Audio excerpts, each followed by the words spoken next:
Hello students, today's topic is sentence structure. Sentence structure is like simple sentences.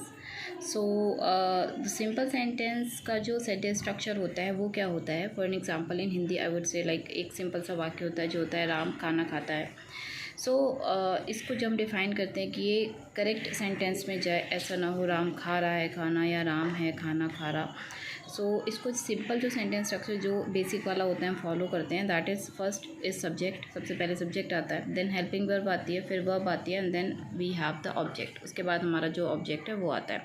It is like Ram is eating food. Ram जो है यहाँ पे Ram, he, she, it, I, we, you, they, कोई भी subject आ सकता है. We all consider this as a subject, जो मेन सब्जेक्ट होता है जिसके बारे में बात कही जा रही होती है. सो it is a subject here.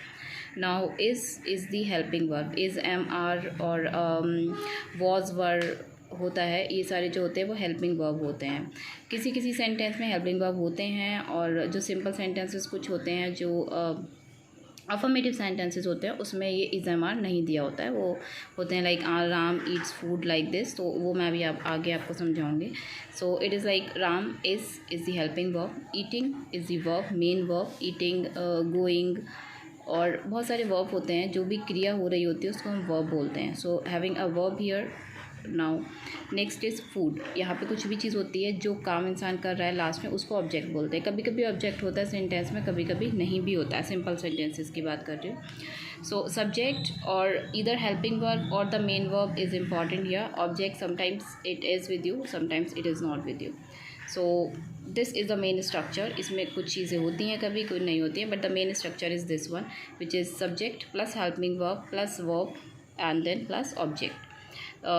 Here which I have written HV, it means helping verb, and the object that I have written, it means object.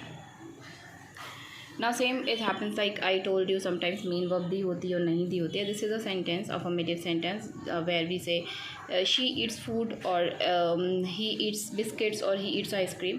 यहाँ पर मेन वर्ब हमारा जो है वो ये eats आ गया, यहाँ पे eating आ गया, बट जो हेल्पिंग वर्ब है वो यहाँ पर नहीं दिया हुआ है, इज़, एम, आर नहीं दिया है. उसके बाद भी सेंटेंस कंप्लीट है क्योंकि यहाँ पे subject, main verb and the object दे दिया यहाँ पे. That is a simple sentence. ऐसे बहुत सारे और भी एग्जांपल होते हैं, कल उसके शॉर्ट्स मैं आपको इसमें अपलोड कर दूँगी with more examples.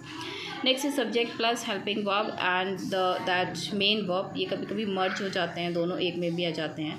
I will tell you in the next part if you comment that you want the next video of the vast of this. क्योंकि सब्जेक्ट ये जो सेंटेंस स्ट्रक्चर होता है ये वास्ट होता है. जैसे जैसे वेरियस बढ़ते जाते हैं, लाइक नेगेटिव, पॉजिटिव और द क्वेश्चन मार्क वाले, तो उन सब में अलग हो जाते हैं और उसमें ऐड होती रहते हैं. बट जो मेन स्ट्रक्चर होता है वो यही होता है, subject plus helping verb plus verb plus object. And we'll give you one more example, like I eat example. Rita is going to school. Now tell me, I eat ice cream. इसमें क्या subject है, क्या helping verb है, इसमें main verb है या नहीं है, और आइसक्रीम क्या है इसमें.